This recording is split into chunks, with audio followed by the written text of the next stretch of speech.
liste niko kuliste ya Parti Socialiste liste numéro 10 komingi bande konabiso kobosa na ngai te kobosa na mama Laetitia te batu nyonso awa na Bruxelles babengaka ngai mama Laetitia kopona mama Laetitia naza na liste numéro 10 liste ya Parti Socialiste Belgique.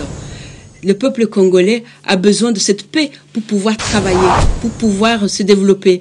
Les femmes ont besoin de paix pour dormir. Voilà. Parce que sans sécurité, il n'y a pas de développement. Absolument. Et parlant de développement, on va aborder la question de la coopération développement.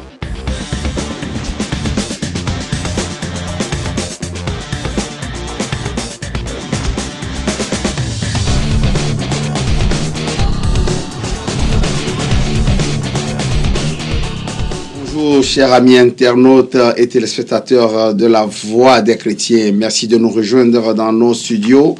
Les élections battent leur plein en Europe et ici en Belgique. Les candidats se préparent pour aller à ce scrutin du 25 mai. En Belgique, nous allons voter pour l'Europe, pour le fédéral et pour la région. Nous avons ici dans nos studios une candidate, Madame Laetitia Kalimbirio, 4e suppléante sur la liste numéro 10 PS à la Chambre. Bonjour Madame Kalimbirio. Bonjour monsieur. Pourquoi avoir choisi le fédéral? Je vais aussi saluer les internautes qui suivent la Voix des chrétiens. À vrai dire, je n'ai pas choisi d'être sur la liste fédérale. C'est le parti qui m'a proposé. Et j'imagine que bon, le parti a ses critères, hein, des critères que moi, je ne connais pas. Voilà. Mais je me sens bien. Je pense que je suis capable de défendre toutes les compétences, des compétences qui sont suivies, qui sont les compétences de la Chambre de fédérale. Voilà. Admettons que vous êtes élu au soir du 25 mai. Quelle est la première matière à laquelle vous allez vous attaquer? Ben, je pense que je m'attaquerai ou je serai très attentif au problème de pouvoir d'achat. Il y a la défense de l'index de salaire, la taxation des riches, la taxation des salaires, donc des gens riches, des revenus des riches, mais je ferai aussi attention à l'imposition de la fiscalité sur le travail. Évidemment, il y a aussi le contrôle des prix de l'énergie, le contrôle des loyers, les taux de baux de loyer. Voilà. Parce qu'il y a pas mal de propriétaires qui vendent du vent aux locataires.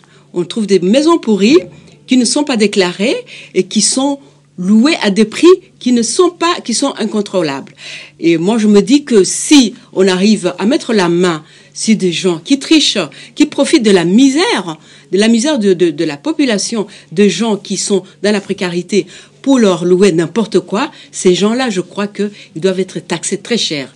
Et on doit aussi encourager, par contre, des gens qui louent leur maison de façon décente, avec des prix abordables. On doit les encourager, évidemment, ces personnes-là aussi. Ça, c'est une chose qui me touche profondément. Je pense que vous aurez beaucoup à faire parce que si demain vous êtes appelé à diriger avec le MR comme parti dans la coalition, aller taxer les riches, je ne pense pas que vos collègues du MR seront de cet avis.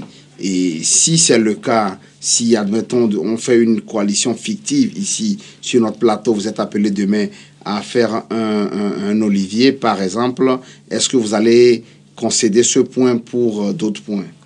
Ouais, il est vrai que, bon, vous savez qu'en Belgique, c'est toujours un gouvernement de coalition. Effectivement, le Parti socialiste, que j'espère gagnant, parce que les internautes vont voter. Je vous appelle à voter massivement la liste. Il y aura toujours un débat. Ce sont nos ministres, les gens qui ont l'habitude de négocier, qui négocieront ce point-là. Et en général, ils arrivent toujours à s'entendre parce que ça peut être dur. Comme vous vous souvenez, le dernier gouvernement, on a passé pratiquement 2 ans de négociations. Mais on y est quand même arrivé. Ce n'est pas toujours facile de travailler avec la droite parce que la droite, c'était un parti qui favorise évidemment les riches. Et bon, il faudra voir. La droite dit également que la gauche essaie de dilapider l'argent de l'État et de constituer des assistés. Non, ce n'est pas un problème d'assister.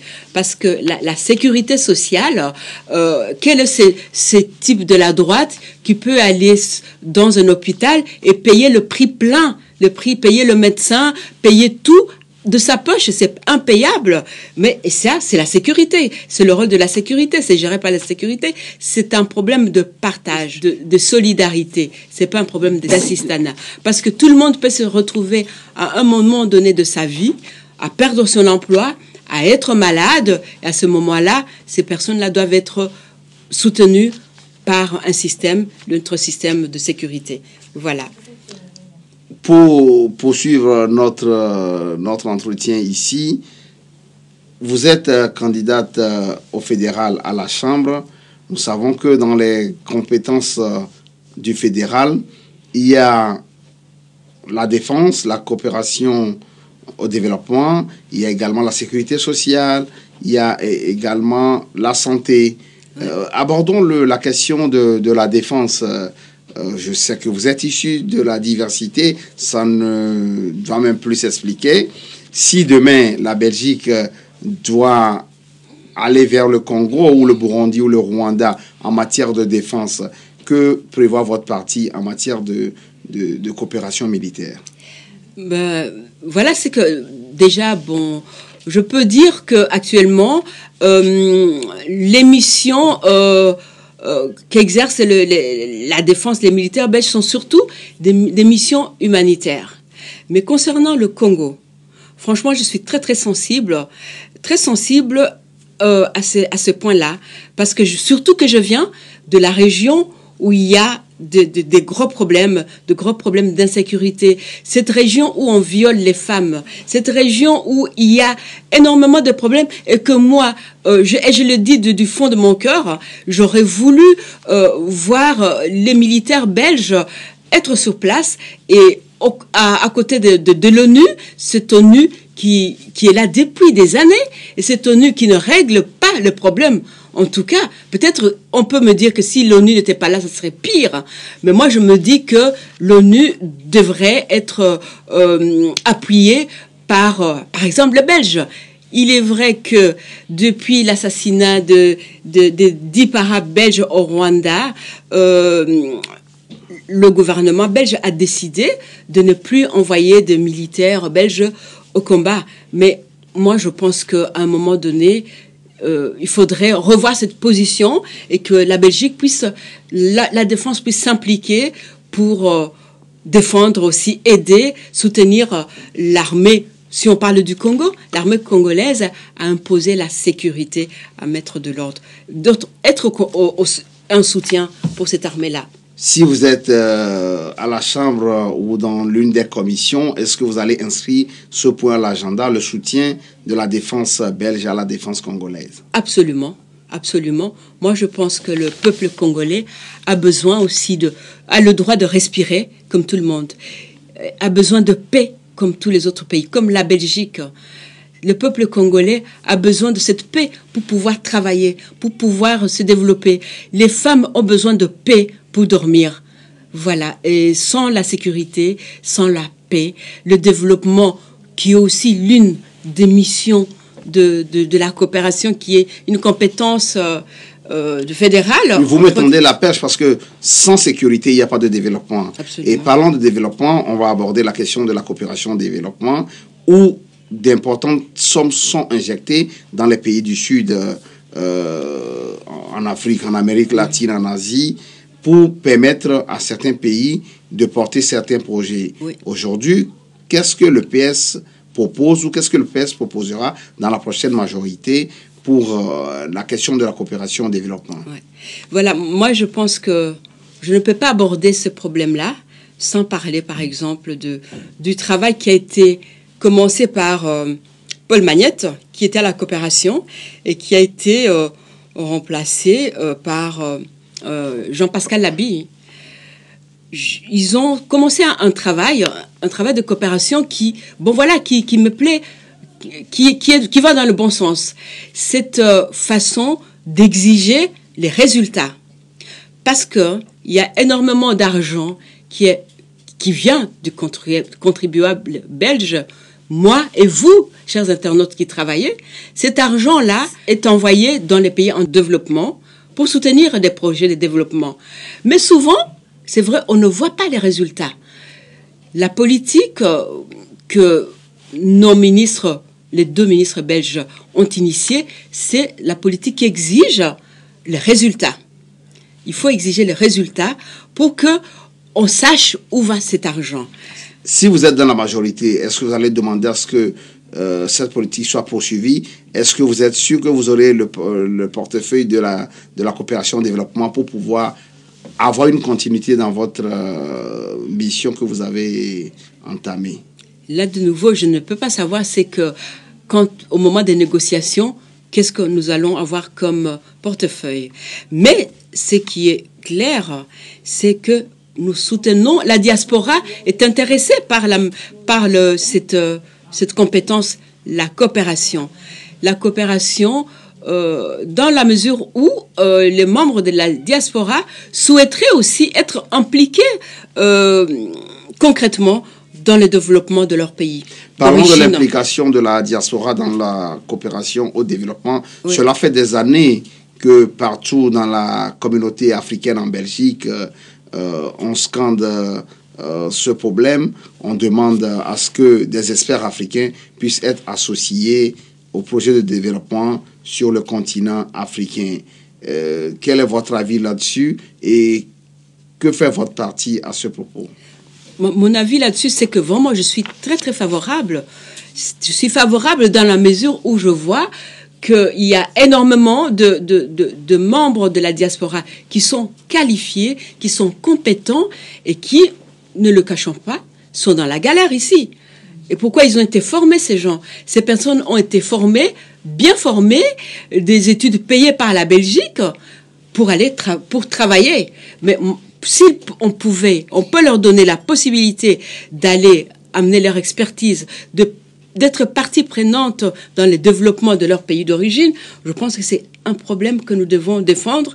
Et je pense que ça va arriver. Ça arrivera dans la mesure où je vois plusieurs fois quand même les membres les militants du Parti socialiste, certains, ont été consultés chaque fois qu'il y avait une mission au Congo. En tout cas, pour le cas du Congo, j'ai déjà participé à des réunions où un ministre qui s'occupe de la coopération internationale nous invitait à aller donner notre point de vue. C'est déjà bien. On est consulté. Mais je pense qu'on va passer au-dessus et qu'on va impliquer les membres de la diaspora dans cette mission de développement. Avant de clôturer cet entretien, est-ce que vous pouvez expliquer à nos internautes et téléspectateurs de la Voix des chrétiens comment procéder au vote? Voilà. Donc, la première chose que je veux vous demander, chers internautes, c'est de ne pas oublier votre convocation et votre carte d'identité. Donc, quand vous arrivez dans un bureau de vote, on va vous remettre une carte qui ressemble à une carte de banque que vous allez introduire dans une machine. Et à ce moment-là, la machine va vous demander, vous souhaitez, disons, voter dans quelle langue vous souhaitez. Quelle langue? Ça sera le français ou le néerlandais. Là, vous choisissez le français. Pour la plupart de nous, de gens de Bruxelles. Hein. Ensuite, on va vous demander la liste. Je vous invite et je vous demande humblement et fortement, et je vous conseille de choisir la liste 10. C'est la liste des candidats socialistes. Ensuite, vous allez voir défiler les candidats à l'Europe. Notre chef, notre tête de liste à l'Europe, c'est Marie Arena. Voilà, donc vous pouvez choisir plusieurs candidats, vous cochez plusieurs personnes, vous confirmez votre vote. La deuxième liste qui va apparaître, ça sera la Chambre. Là, de nouveau, je vous demanderai encore de confirmer votre premier choix et choisir la liste 10. C'est la liste du Parti socialiste.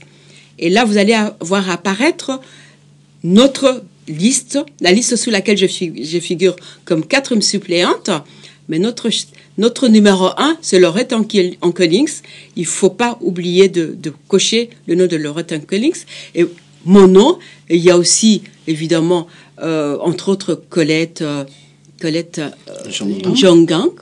Et plusieurs autres candidats. Je vous ai dit que ce sont des candidats qui sont compétents et de beaucoup de valeur. Voilà. Il faut leur faire confiance.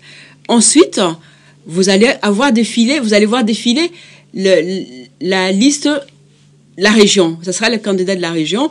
Et je vous demanderai de nouveau de confirmer la liste 10, la liste du Parti socialiste. Et à la région, notre chef, c'est Rudy Vervoet. Votez pour Rudy Vervoet.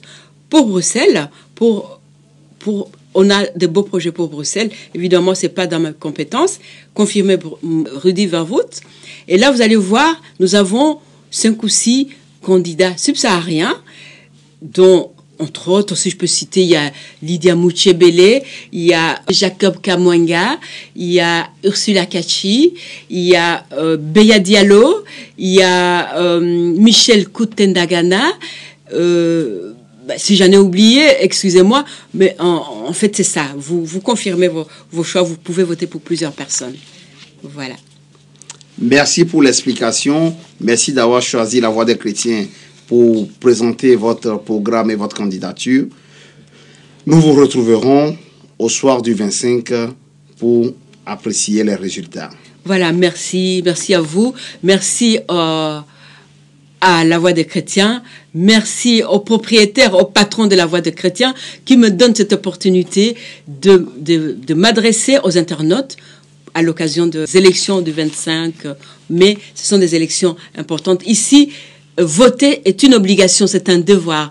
N'oubliez pas d'aller voter. Et là, cette fois, je pense que les gens qui n'iront pas voter seront pénalisés. Il y aura des contraventions. Là, parce qu'on a décidé d'être on va regarder, on va suivre. Les autres fois, il y a des gens qui ne vont pas voter, ils se disent, bon, il n'y aura pas d'amende. Cette fois, je vous promets, j'ai entendu qu'il y aura des amendes. Alors, il faudra aller voter. Et voter, c'est très important parce que ça sera un vote. Après, nous irons, si vous votez mal, vous faites le mauvais choix, nous attendrons encore 5 ans pour retourner aux urnes. Donc, réfléchissez bien avant d'aller voter et je vous invite de voter pour le Parti socialiste, encore une fois. La liste 10. Les nouvelles technologies nous permettent aujourd'hui de diffuser l'information à plusieurs endroits. Nous savons qu'en Afrique, les gens nous regardent et ailleurs. Est-ce que vous avez un message pour la communauté africaine qui suit également ces élections? Si l'Afrique avait une langue commune, une seule langue, j'allais parler cette langue-là. Mais là, permettez-moi de parler dans la langue dans laquelle j'étais élevée. Ni mkiswahili, batoto yetu, batoto ya mama, batoto ya baba, munisaidie, munichague. Liste, niko ku liste ya Parti socialiste, liste numéro 10, niko 4e suppléante. Hii fasi niko inaweza nikapita kweli, tutasaidiana shibot, tutaungana mkono, paske kazi iko mingi, kazi ya kusaidia kwetu, kazi ya kusaidia batoto yetu muhimu ngini iko mingi. Bandeko na biso, kobosa na ngai te, kobosa na mama Laetitia te, batu nyonso awa na Bruxelles babenga kangai mama Laetitia, kopona mama Laetitia, naza na liste numéro 10, liste ya Parti socialiste. Mosala eza ebele na mboka oyo, mosala ya bana na biso, mosala ya epai na biso, soki na mati na koti na parlement na kanisi tokosala tokosunga soki bosungi ngai na kanisi tokosala mosala malamu pona mboka na biso, pona bana na biso awa, pona bana na biso ya Afrique mobimba. Yango nde na sengi bino na bondele bino. Merci bosunga biso, bosunga mama Laetitia, na bande komosusu baza na liste, nazali na liste numéro 10. Na répété yango numéro 10, Parti socialiste, 4e suppléante. Aksanti sana, na shukuru kweli, na tondili bino.